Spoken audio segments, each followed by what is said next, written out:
अस्सलामुअलैकुम दोस्तों, मैं महफूज़ अली रामपुर उत्तर प्रदेश से।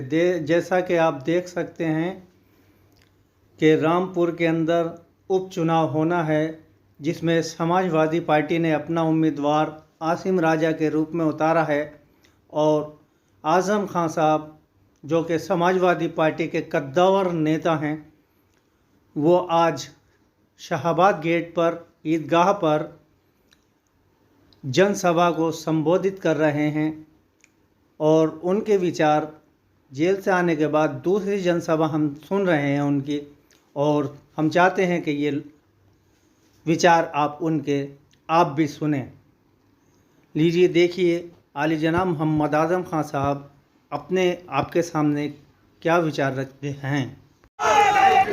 मैं अपनी बात को यही खत्म करता हूँ। इंशाअल्लाह फिर मुलाकातें भी होंगी और बातें भी होंगी। अल्लाह हाफ़िज़। मोहम्मद आज़म खान जिंदाबाद, मोहम्मद आज़म खान जिंदाबाद। सभी अज़ीज़ान इकराम, स्टेज पर हमारे पार्टी के सभी ओहदेदार और जिम्मेदार साथियों, आसिम राजा साहब जो हमारे और आपके मुश्तरक कैंडिडेट हैं, और मेरे तो कैंडिडेट ही नहीं, मेरे बहुत प्यारे और बहुत लंबे अरसे से मेरे हर दुख, हर तकलीफ और हर जद्दोजहद के साथी हैं, और आपके भी। मेरी बहुत अच्छी इस रामपुर की ख़वातीन और बाहर से आई हुई हमारी मेहमान बहनें और दोस्तों, 14 मिनट बाकी हैं और आपसे बात करना है।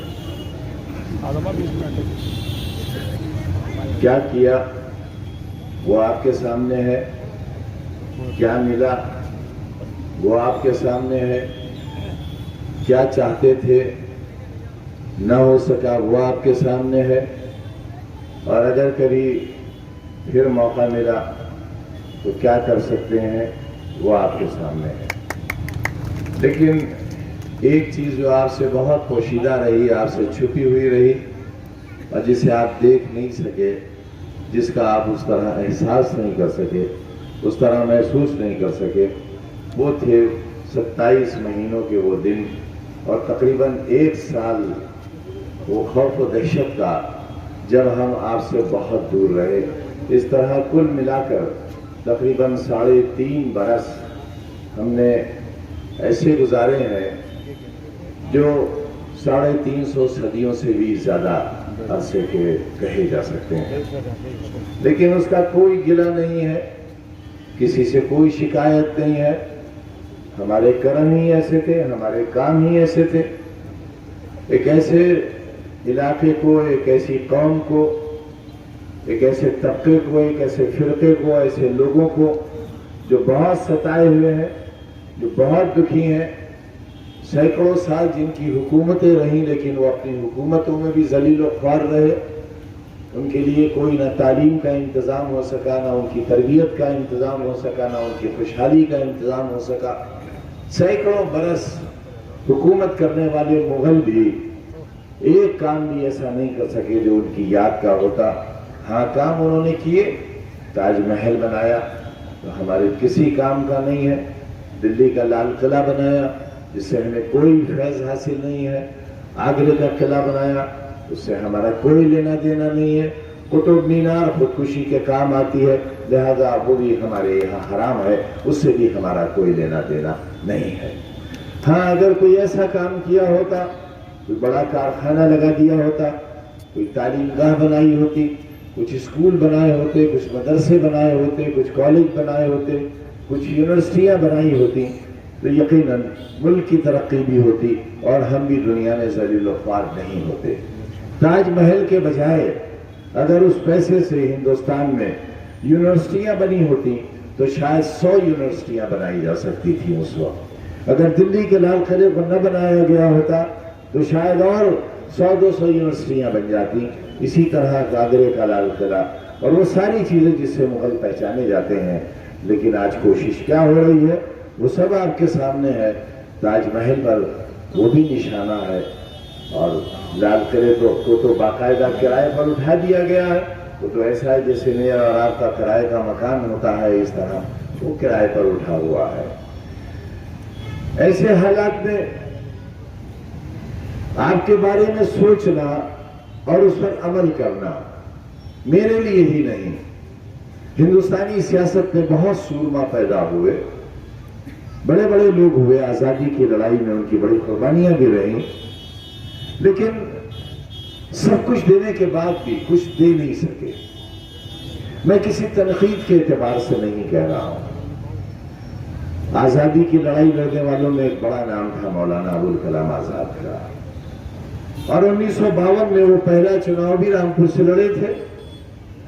ये उनकी और हमारी मुश्तरक बदनसीबी है कि उन्हें रामपुर से लड़ाया गया था, जो मुस्लिम अक्सरियत का इलाका था, जबकि हर तीसरा दिन, बल्कि हर 1.5 दिन बाद का वक्त मौलाना आजाद का जेल में गुजरा था। वो हिंदुस्तान और पाकिस्तान के बंटवारे के हक में नहीं थे। वो चाहते थे कि वतन एक रहे, मुल्क एक रहे, लेकिन एक नहीं रह सका। मजहब के नाम पर जमीन का बंटवारा हुआ, बहुत से लोग पाकिस्तान चले गए, लेकिन कुछ लोग यहां रह गए। वो कुछ नहीं थे, वही असल हिंदुस्तान था। बहुत कम लोग पाकिस्तान गए, लेकिन बंटवारे का जख्म आज भी नासूर बना हुआ है, और उसकी तकलीफ हम आज भी महसूस करते हैं, और उसकी सजा भी मिलती है। हमसे आज घृणा की जाती है, हमारी नकाब उल्टी जाती है, हमारी मीनारों से अल्लाह अकबर की आवाजें रोकी जाती हैं। हम किससे मोहब्बत करेंगे और किससे शादी करेंगे, इस पर पाबंदी लगाई जाती है। हम क्या खाएंगे और क्या नहीं खाएंगे, इस पर मुकदमा कायम हो जाता है। दीवारें गिराई जाती हैं, छतें गिराई जाती हैं, मिसमार कर दिए जाते हैं, पूरी पूरी हैसियतें फना हो बर्बाद कर दी जाती हैं। और अगर अपनी शहरियत का हक हासिल करने के लिए भी लोग सड़कों पर निकलते हैं, तो उनकी तस्वीरें लगा दी जाती हैं, बोर्ड्स बनाकर सड़कों पर, रेलवे स्टेशनों पर और थानों पर। और न सिर्फ हम होते हैं और कोई नहीं होता। यह इनाम है उस कुर्बानी का जो आजादी में हमारे अजदाद ने दी थी। आज जितनी हमसे नफरत है और जितना बड़ा बोझ है हम जमीन पर, अगर ये आपको एहसास नहीं हो रहा है, तो जब हम जैसे लोग भी नहीं रह जाएंगे तब ये एहसास होगा आपको। ये खूबसूरत शहर यूं ही नहीं बन गया, और इसकी अदावतें, इसकी नाराजगी की कीमत आपको नहीं, बहुत से लोगों को अदा करना पड़ी, लेकिन सबको नहीं, और सबसे ज्यादा मैं और मेरे रुफका को इसकी कीमत अदा करना पड़ी। उन्हें तबाह किया गया इसलिए कि वो इस शहर को बनाने के हिस्सेदार थे। यही दरवाजा जिसे शाहबाद गेट कहा जाता था, नवाबी खानदान के लोगों से मंसूब था, ये दरवाजा आज अपनी शानदार शक्ल सूरत में मौजूद है। उसका नाम ईदगाह गेट है। ये आज से नहीं है, बहुत जमाने से। इस नाम को भी खातिम ने बदला था। गांधी समाधि को मैंने ही बनाया था, क्योंकि बापू से मुझे लगाव था, और आज भी है। वहां पर बाबे निजात और बाबे हयात हमने ही बनाया था, लेकिन जो लोग, जो सरकार और जो सोच हमारे लिए हयात नहीं चाहती, हमारे लिए निजात नहीं चाहती, वो उन दरवाजों का नाम बदल देती है। इतनी नफरत है हमसे, इतनी घृणा है हमसे, और हमारी जिंदगी को नासूर बनाने की इतनी तैयारी है उन लोगों की। अगर ये आपके समझ में नहीं आता तो मेरी बदनसीबी है। इतना कुछ खोने के बाद भी आपके लिए अगर मेरी आवाज आपके कानों और आपके दिल की धड़कनों तक नहीं पहुंचती, तो मैं यही कहूंगा कि मेरी 42 साल की मेहनत बेकार चली गई। मुझे आपने बहुत नवाजा, मेरे मालिक ने आपके जरिए मुझ पर आपके करम के बहुत दरवाजे खोले हैं। आपने अपनी शफकतों से बहुत नवाजा है। मैं 10 बार एक ही जगह से विधायक हुआ हूं। मैं लोकसभा का मेंबर यहां से ही हुआ। इसी शहर ने मुझे राज्यसभा दी, इसी शहर ने मुझे अपोजिशन लीडर बनाया, और इसी शहर के लोगों की दुआओं ने मुझे 4 बार वजीर भी बनाया। ये वोट मुझे मिला। उसमें कोशिश करने वाले लोगों में जो नाम सरे फहरिस्त आते हैं, जो शख्स मेरे लिए इंतजामिया से जलील और बेइज्जत हुआ हो। 1980 में जब पहली बार हमें शिकस्त का मुंह देखना पड़ा, उस वक्त शमसी साहिबान के ऊपर हमला हुआ, उनकी दुकानें तोड़ी और लूटी गई। और नाज़ुबिल्लाह यहां तक कहा गया कि शमसियों, वो तुम्हारा जो नबी है वो तुम्हें बचाने कब आएगा? आज सवाल उठाते हो। मैं ईदगाह गेट के इस बहुत अजीम जलसे में आपसे ये पूछना चाहता हूं कि आप सवाल करते हो कि आजम खान ने अपने कबीले से कैंडिडेट क्यों नहीं दिया, अपने घर और अपने खानदान से कैंडिडेट क्यों नहीं दिया? मुझे अफसोस होता है, मुझे उस सोच पर अफसोस होता है। यही लड़ाई थी हमारी, इसी लड़ाई को तो हमने मिलकर जीता था आपके साथ। यही टेक्सटाइल, यही आज जहां पर ये बड़ी रोशनी का मीनार खड़ा हुआ है, मैं और मरहूम फजल नबी खान यही जमीन पर बैठकर आने वाले कल के ख्वाब देखा करते थे। ये होटल नहीं था उस वक्त, कुछ नहीं। नौकरी से निकाले हुए फजल नबी खान मेरे साथ यहां बैठा करते थे। वो महबूब ने जिन्होंने हमारी तकदीर को कभी इंग्लिस्तान में बेचा था और कभी दिल्ली के दरबार में जाकर बेचा था, उनसे आपने पंजा डाला था और आपने फतह हासिल की थी और महलों से निकलकर सियासत गलियों में और दूसरों में आई। यहाँ का बीड़ी बनाने वाला भी उस वक्त के मेंबर पार्लियामेंट और उस वक्त के नवाब से अपने वोट का हिसाब मांगता था और झाल झटक कर ये कहता था कि आजम भाई भी यहाँ बैठे हैं, अगर आप नहीं बैठोगे तो हम आपको वोट नहीं देंगे। और उस वक्त के नवाब को वहां बैठना पड़ता था। आपने इतना मजबूर कर दिया था यहाँ की सियासत को अपने उस वोट की ताकत से। आज अपने से ही नाराज हो, आज अपने से ही खफा हो, मेरे बाजू काट देना चाहते हो। जिस शख्स ने 40-42 साल एक वफादारी के साथ हमारा साथ दिया है, अगर हमने अपने घर, अपने खानदान से या अपने कबीले से उसके कैंडिडेट को नहीं खड़ा किया तो आप इतिहास करोगे? क्या जवाब दोगे अल्लाह के यहां? क्या वो दिखाओगे? और यह कबीलों में बचने का ही अंजाम तो है कि आज तजलील हो रही है। आज हम कब से उंगलियों को बंद कर लो, ताकत बन जाओ। देखो क्या हो रहा है बिहार में,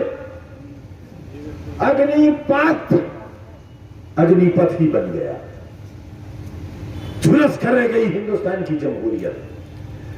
कितने करोड़ों नौजवान बेरोजगार है, कोई काम नहीं है। याद होगा आपको जब मैंने 1 लाख सफाई कर्मचारी रखने का ऐलान किया था और 65,000 रखे थे। दूर मत जाइए, इसी शहर के नौजवानों में, हिंदुओं में, मुसलमानों में, अगड़ों में, पिछड़ों में और दलितों में MSc पास, MA पास और यहां तक के एक रिसर्च स्कॉलर जो MPhil का स्टूडेंट था, वो यहां पर नाला सफाई की नौकरी तलाश करने के लिए लाइन में लगा हुआ था। और शायद आज भी वो नौजवान यहां पर नाले साफ कर रहा हो जिसके पास MSc और MA की डिग्री है।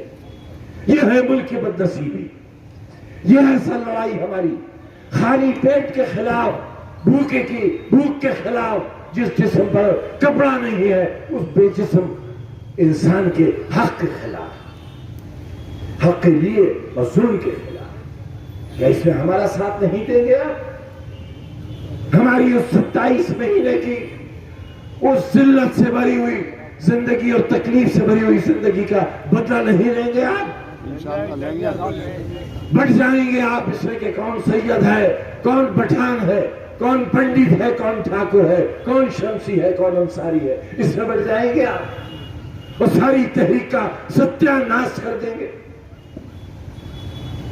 अगर मुझसे कम वोट मिले मैं ये समझूंगा आपने मेरे जज्बात को, मेरे एहसासात को और मेरी तकलीफों को नजरअंदाज कर दिया है। इंशाअल्लाह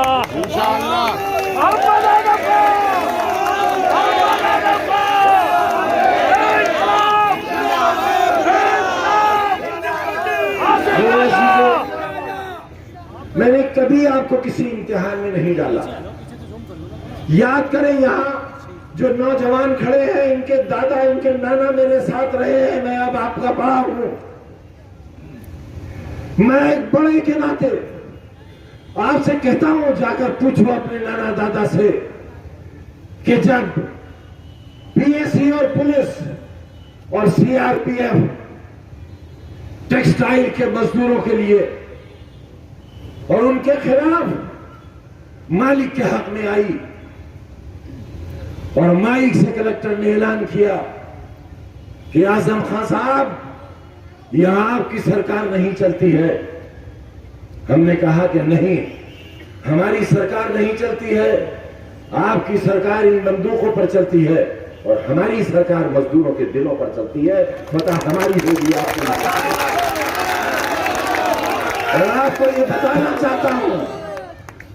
बताना चाहता हूं कि मजदूर बंदूकों की नारों के सामने थे और मजदूरों के आगे आपका ये कमजोर खादिम खड़ा हुआ था। तो पहली गोली अगर चलेगी तो पहला सीना मेरा होगा, तो दूसरा सीना मजदूर का होगा।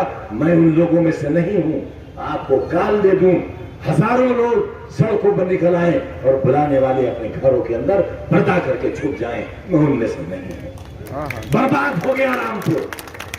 40-42 साल तक जिस रामपुर की आबरू को बचाकर रखा था मैंने, जिन्हें कभी बुज़दिल साबित नहीं होने दिया था, खरोंच नहीं आने दी थी जिनके जिस्म पर, एक पुलिस का डंडा नहीं उठने दिया था, एक मासूम की शहादत हो गई और बेशुमार लोग मुजरिम बना दिए गए। आज भी अदालतों के चक्कर काटते हैं। लूट लिया यहाँ की पुलिस ने, आज भी वो लूट जारी है, बिजली के नाम पर लूट जारी है, पुलिस ने गाड़ियों की तलाशी के नाम पर लूट जारी है, सिर्फ इसलिए कि हम बहुत अरसे तक आपसे दूर रहे। इंशाअल्लाह ये लूट ज्यादा दिन नहीं चलेगी। जुल्म का दौर भी ज्यादा नहीं चलेगा। ये देख लिया है जालिम ने कि जुल्म करने वाले की ताकत हार गई हमारी बर्दाश्त की कुव्वत के सामने। हम मर जाते, हमारा जनाजा तो निकल आता, लेकिन हम आपके ज़मीर का और आपके मुस्तक़बिल का सौदा नहीं करते, नहीं किया।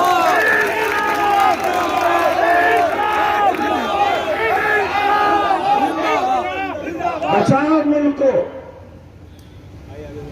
बेरोजगारों के लिए रोजगार की मांग करने वालों का साथ दो। भूखा है किसान, भूखा है इंसान, लूटा जा रहा है। कहां है तेल की कीमत, गैस की कीमत कहां है, डीजल और पेट्रोल की कीमत कहां है, मिट्टी का तेल गायब है। मगर नमक हलाली करना है हमें, क्योंकि सरकार ने सरकारी खजाने से जो नमक दिया था उस नमक से वफादारी जाती है सरकार। अरे हमें तो नमक भी नहीं मिला, हमें तो नमक के काबिल भी नहीं समझा गया। लिहाजा आपसे दरखास्त करने के लिए आए हैं कि पार्लियामेंट में ये आवाज पहुंचनी चाहिए। पार्लियामेंट में राजा पहुंचना चाहिए, हमारा राजा। ये शहर गवाह है कि जब हमने नवाबों से नवाबी छीनी थी तो नसरुल्लाह खां के बाजार में एक नवाब को, जिसका नाम सिर्फ लक़ब के तौर पर कहा गया था, दिल्ला नवाब नारा दिया था हमने, हमारा नवाब, दिल्ला नवाब, हमारा राजा, आसिम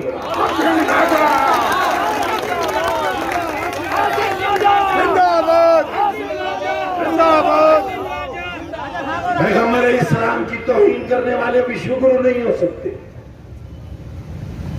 दुनिया की आबादी के एक बड़े हिस्से के पैगंबर की तौहीन करने वाले कभी विश्वगुरु नहीं हो सकते। सबका दिल जीतना होगा और याद रखना होगा, कभी आग से आग नहीं बुझती, कभी सैलाब पानी से नहीं रोका जा सकता, कभी नफरत को नफरत से नहीं मिटाया जा सकता।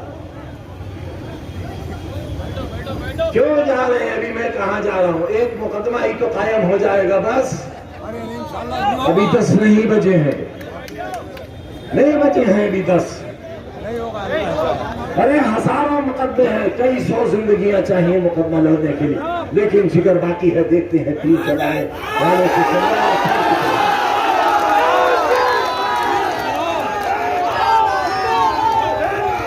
इस्तेक़लाल से और पूरी ताकत से 23 तारीख का मुकाबला करना है। करोगे मुकाबला? वो कल एक बेवकूफ आया था जो विधानसभा में जमानत खो बैठा, अपनी विधान परिषद का खैरात और भीख में मेंबर बनाकर उसे डिप्टी चीफ मिनिस्टर बनाया है। वो अपने ही भगवान की तौहीन करके गया है। उसने कहा है कि राम राज रहेगा, अब्दुल्ला राज नहीं रहेगा। अरे कौन कहता है अब्दुल्ला राज आए? अब्दुल्ला को तो जिल्लत और ख्वारी के सिवा कुछ नहीं मिलेगा, तबाही और बर्बादी के सिवा कुछ नहीं मिलेगा। उसे जेल मिलेगी, लेकिन कंस के घर के सिंजी पैदा होंगे।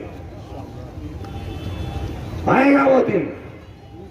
ये राम की तौहीन है अब्दुल्ला से उसका मुकाबला करने की।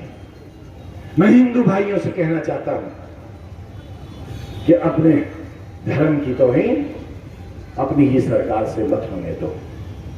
हमारे पैगंबर इस्लाम की तौहीन करने वाले साहब इंतकाम अल्लाह लेगा, और अल्लाह के इंतकाम से बड़ा किसी का इंतकाम नहीं होता।